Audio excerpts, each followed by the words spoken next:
अस्सलाम वालेकुम dear class 11 students, उम्मीद है आप लोग सब खैरियत से होंगे। इस वीडियो में जो चैप्टर 5 है फिज़िक्स का, वर्क एंड एनर्जी, इसके जो शॉर्ट क्वेश्चंस हैं एक्सरसाइज के, उनको हम सॉर्ट आउट करेंगे। तो मूव करते हैं वीडियो की तरफ। तो यहाँ पे जो एक्सरसाइज है इसमें शॉर्ट क्वेश्चन जो हैं, first question, Is it possible that a force is acting on a body and the body is in motion due to this force, but the work done after certain time is zero? क्या ये मुमकिन है कि जिस्म पर कोई क़ुव्वत काम कर रही हो और जिस्म इस क़ुव्वत की वजह से हरकत में हो, लेकिन मुकर्ररा वक्त के बाद होने वाला काम जो है वो ज़ीरो हो? इसका जो आंसर है, yes, it is possible that a force is acting on a body but the work done is zero. हाँ, ये मुमकिन है कि किसी जिस्म पर कोई फोर्स अमल कर रही हो तो लेकिन काम जो है वो सिफर हो। इसकी जो एक्सप्लेनेशन है ना, if the body moves in a closed path and returns to its starting point after some time, the total displacement over that time period is zero. इसकी जो एक्सप्लेनेशन है ना, अगर जिस्म एक क्लोज्ड रास्ते में हरकत कर रहा है और कुछ वक्त के बाद अपने नुक्ते आगाज़ पर वापस आ जाता है, तो इसकी जो मुद्दत है ना, यानी टाइम पीरियड, वो सिफर रहेगी ना। उसने जो मतलब डिस्टेंस कवर किया है वो सिफर होगा। Even if a force acts on the body, अगर कोई उस पर फोर्स एक्ट भी कर रही है थ्रू आउट द पाथ, उस सारे रास्ते पे, द वर्क डन जो है ना, W is equal to F D, will be zero because of zero displacement. क्योंकि डिस्प्लेसमेंट ज़ीरो है तो डी की जगह जब ज़ीरो पुट करेंगे तो आंसर भी ज़ीरो आ जाएगा। उसके बाद सेकंड जो क्वेश्चन है, some non conservative forces are acting on a body, can they change mechanical energy of the body? कुछ गैर जो क़दामत पसंद क़ुव्वतें हैं ना, नॉन कंजर्वेटिव फोर्सेस जिस्म पर काम कर रही हैं, एक्ट कर रही हैं, क्या वो जिस्म के मैकेनिकल तवानाई को तब्दील कर सकती हैं, मैकेनिकल एनर्जी को? तो इसका आंसर है yes, non conservative forces can change mechanical energy of the body. तो ये जो नॉन कंजर्वेटिव फोर्सेस हैं ये तब्दील कर सकती हैं mechanical energy of the body को। इसकी जो एक्सप्लेनेशन है ना, वजाहत, mechanical energy is the sum of body's kinetic energy and potential energy. ये पोटेंशियल और काइनेटिक एनर्जी का सम अप होता है। The work done by non conservative force is not recovered by the system. तो non conservative जो forces के ज़रिए किए गए काम को निज़ाम के ज़रिए वापस ना रिकवर नहीं किया जा सकता। This mechanical energy is typically dissipated. तो ये जो मैकेनिकल एनर्जी है ये आम तौर पर डिसिपेट हो जाती है या ज़ाया हो जाती है या इस्तेमाल हो जाती है हीट, साउंड या दूसरी जो फॉर्म्स है ना उनकी शक्ल में। इसकी जो एग्जांपल है, friction is a non conservative force that can decrease the mechanical energy of the moving object by converting kinetic energy into heat energy.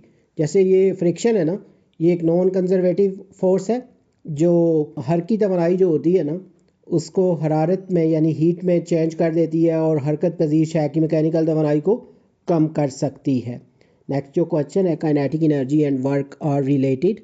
Can kinetic energy over ever be negative और can work ever be negative? तो इसके दो part पूछे हुए हैं कि हर की तवानाई और काम का क्या ताल्लुक है ना, तो क्या जो काइनेटिक एनर्जी नेगेटिव हो सकती है या कभी काम जो है वो नेगेटिव हो सकता है? इसका जो आंसर है, no, kinetic energy can never be negative, कि काइनेटिक एनर्जी जो है ये कभी भी नेगेटिव नहीं हो सकती।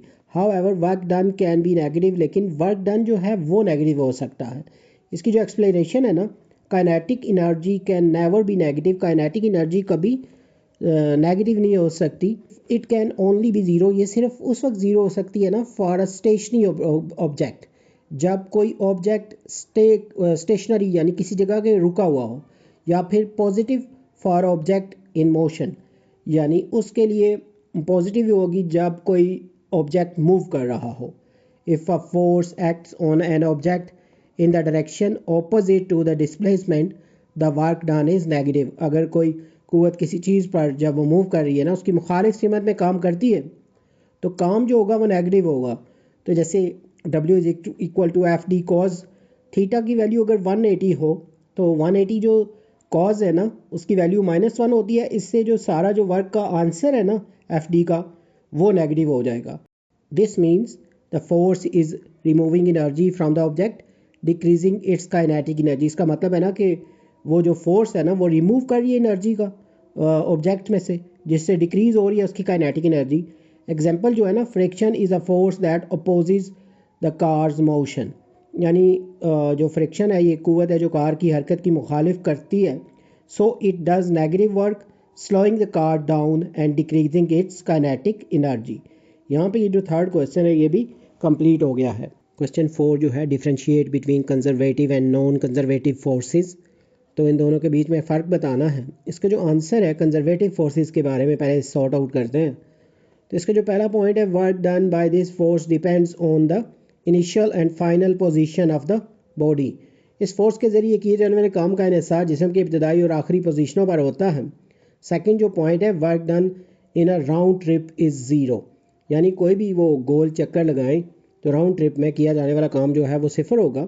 थर्ड जो पॉइंट है, work done is completely recoverable, किया गया काम जो है मुकम्मल तौर पर रिकवरेबल होता है, यानी काबिल वसूल एक तरह से।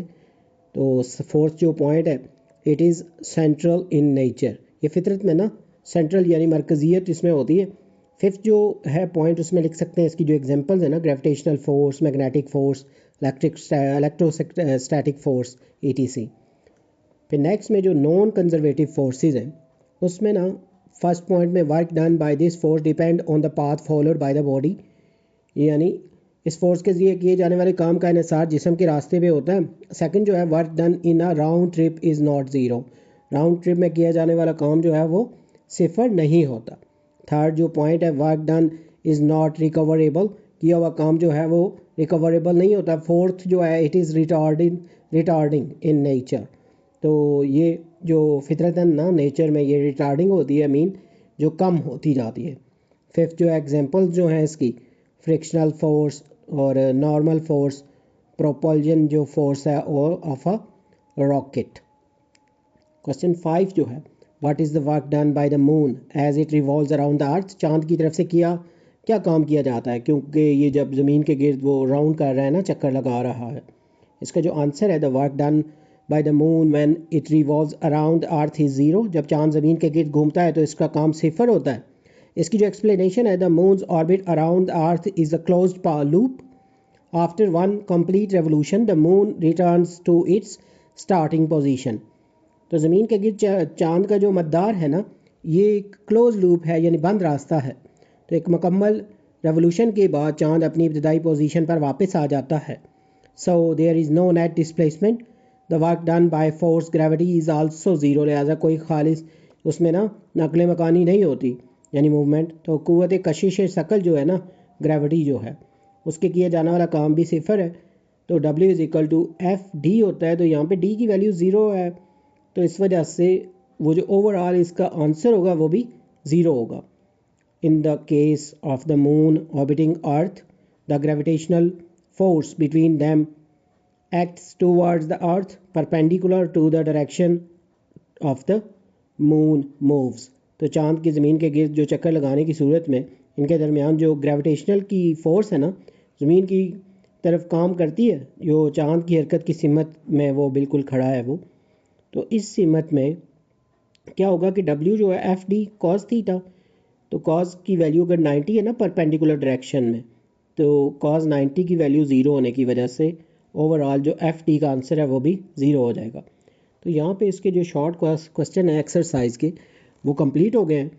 उम्मीद है ये वीडियो और नोट्स जो हैं आपकी प्रिपरेशन में हेल्पफुल होंगे। अगर इस बुक से मुतालिक मज़ीद नोट्स या वीडियोस की ज़रूरत हो तो चैनल की जो इस बुक की प्ले लिस्ट है वहाँ पे आपको मिल जाएंगे। इसके अलावा ये जो वीडियो है इसकी डिस्क्रिप्शन में प्ले लिस्ट का लिंक जो है वो भी गिवन है। जल्द न्यू वीडियो में नए लेक्चर के साथ मिलेंगे। Have a nice time.